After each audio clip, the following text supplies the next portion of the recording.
আজ হচ্ছে শনিবার আর শনিবারের ব্রেকফাস্টের টেবিলটা দেখো। এটা হচ্ছে লুচি, ট্রায়াঙ্গেল লুচি, কালো জিরে দিয়েছি দেখো। রয়েছে গরমা গরম চা, সাথে একটু পেঁয়াজ লঙ্কা নিয়েছি, আর নিয়েছি দেখো আমের আচার, ঘরে বানানো, আমি নিজে যেটা বানিয়েছি। গুড মর্নিং ফ্রেন্ডস, সামনে দেখতেই পাচ্ছ এক থালা লুচি। লুচির সাথে আজকে আর কোনো তরকারি করিনি, সকালবেলা ভাবলাম একটু চা দিয়ে লুচি দিয়ে খাই, আর এটা আমার একদম ফেভারিট জলখাবার।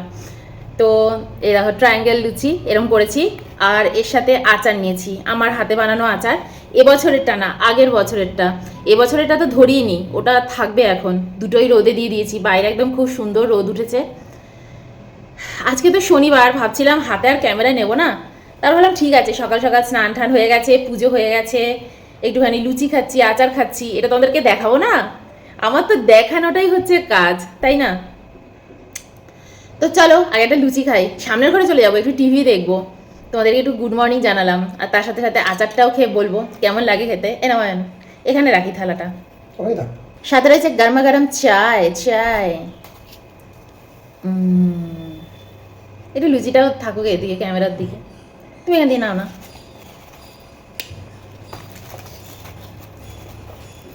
একটা লুচি এমনি খাওয়া আগে, আমি আচার দিয়ে খেয়ে বন্ধুদের আগে বলি কেমন লাগছে।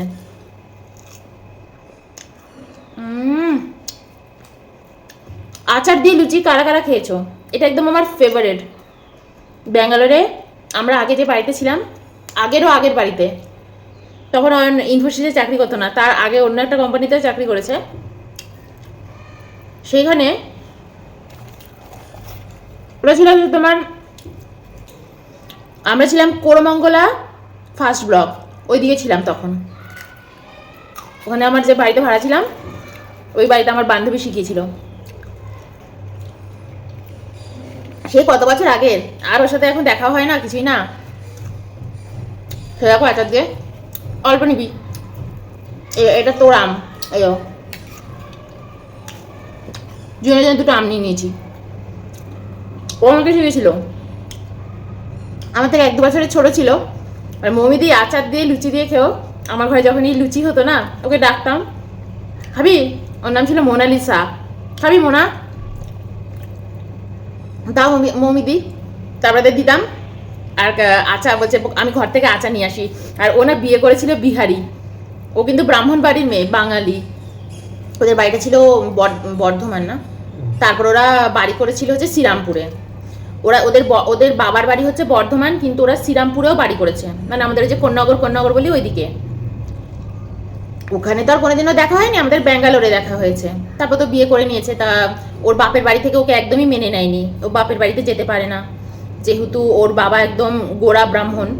তো যাই হোক, আর ওর শাশুড়ি মা এসে না অনেক রকমের এরকম আচার বানিয়ে দিয়ে যেত, ঝাল আচার, এই আচার ওই আচার, আমতেল আচার বানিয়ে দিয়ে গেছে, আমাকেও দিত, আমাকেও দিয়েছে, খাইয়েছে। কিন্তু সেই সময় আমি আচার খেতে একদম ভালোবাসতাম না। দাঁড়াও মমি দি, আমি আচার নিয়ে আসি, একটা ছোট্ট প্লেটে করে আচার এনে আমার ঘর থেকে লুচি নিয়ে, অঙ্কাল তুমি এটা খেয়ে তো দেখো। আমি দিয়ে খাই, জীবনে খাইনি, শুনিও নি। পেঁয়াজটা কোথায় গেল? শুনিও নি করে দিন আচার দিয়ে আর লুচি দিয়ে। তারপর যে ওর কাছে খেলাম, তার সাথে আবার পেঁয়াজ আর লঙ্কা, নাহলে ইনকমপ্লিট। তো ঘরে আচার বানানোই আছে, অনেক আছে। সকালে বললাম চলো দুজনে আচার আর একটুখানি চা খাই, তো আমি বলি ঠিক আছে চলো খাই।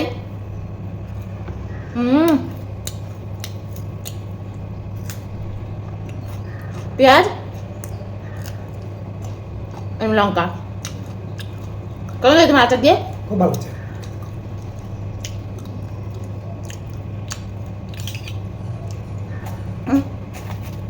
ওই টাইমটা আমাদের না মানে দারুণ ছিল, কিন্তু সত্যি সত্যি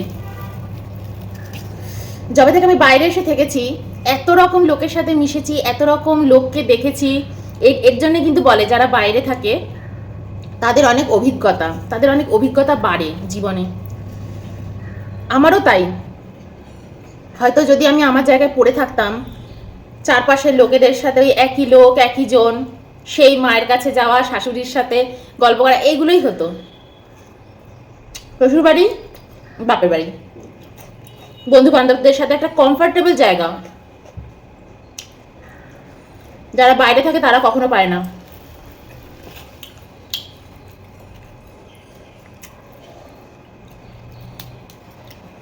জীবন তোমাকে শিখিয়েই দেবে, বাইরে যদি তুমি থাকো সবার থেকে দূরে, সে যে কি মানে আমি জানি। বিয়ের পরের দিনই আমি যখন বৌভাতের রাত্রিরেই আমরা পন্ডিচেরি চলে গেছিলাম। পন্ডিচেরি না, হ্যাঁ বৌভাতের দিন না বৌভাতের পরের দিন চেন্নাই ফ্লাইট ছিল, চেন্নাই ফ্লাইট থেকে ওখানে গেছিলাম। অয়ন তো আগে থেকে বাড়ি ঠাড়ি বুক করে মানে করে রেখেছিল, ভাড়া নিয়ে রেখে দিয়েছিল পন্ডিচেরিতে। সে বাড়িওয়ালাও কি ভালো ছিল, সে গল্প তোমাদেরকে বলবো করবো।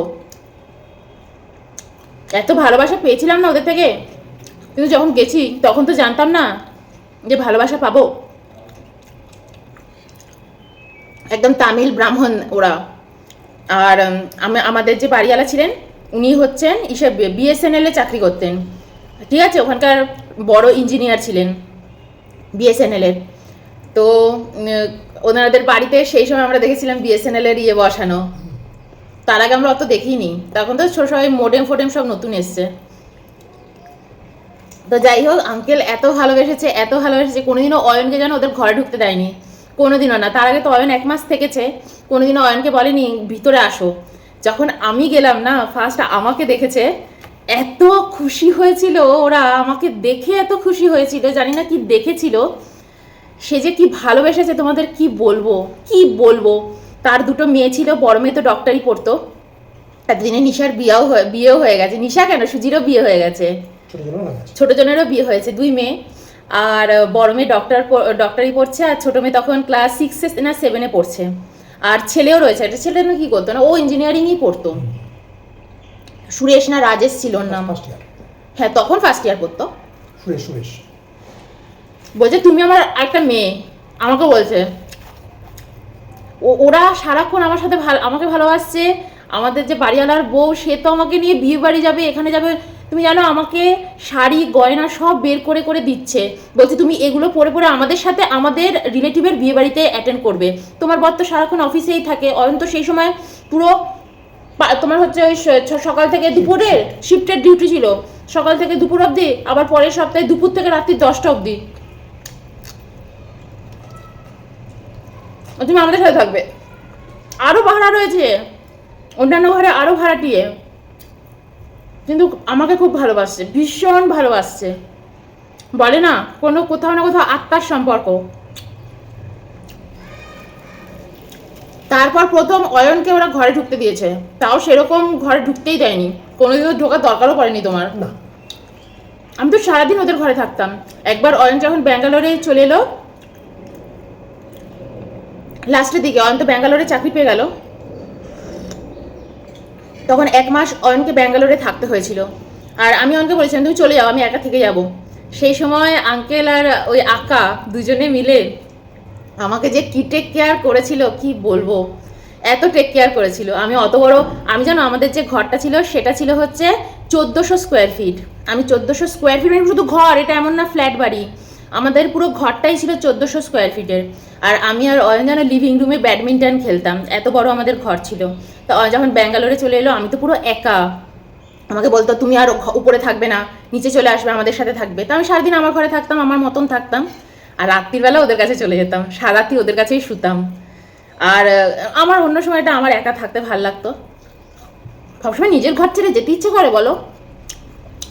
আর রাত্রিবেলা যখন এক সময় বলতাম যে আজকে আমি যাবো না, আমি আমার ঘরেই থাকবো, বড় মেয়েকে পাঠিয়ে দিত, যা ও মম্মি একা একা আছে উপরে। আমার তো উপরে ঘর ছিল, তামিল ব্রাহ্মণ। এত ভালোবাসা আমি ওদের থেকে পেয়েছি। কারুর ঘরে যেন ওরা জল খেত না, শুধু আমার ঘরে জল খেত। আর আমার ঘরে এসে বলতো, সন্ধেবেলা এসে বলতো মম্মি তোমার ঘরটা সন্ধেবেলা একটা টেম্পলের মতো লাগে, বলো। তখন একটা ধূপকাঠি ছিল, লিয়া ধূপকাঠি। আমাদের তখন কতই বা, আমরা সিম্পল সংসার করছি, ঘরে কোনো আসবাবপত্র নেই, ওয়াশিং মেশিন নেই, কিছুই নেই।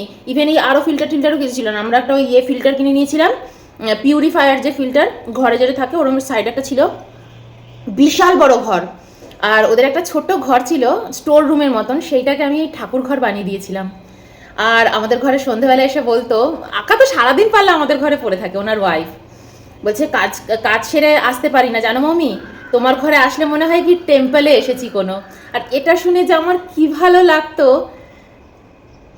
তো যাই হোক, আজকে গুড মর্নিংটা সত্যি গুড এইভাবেই শুরু হলো। ওনাদের কথাও আমি মানে আমার মনে পড়লো, তোমাদের সাথে একটু শেয়ার করলাম। জাস্ট একটু মানে কি বলবো, তিলের দানা তোমাদের সাথে আমি শেয়ার করলাম। তো চলো, বাই।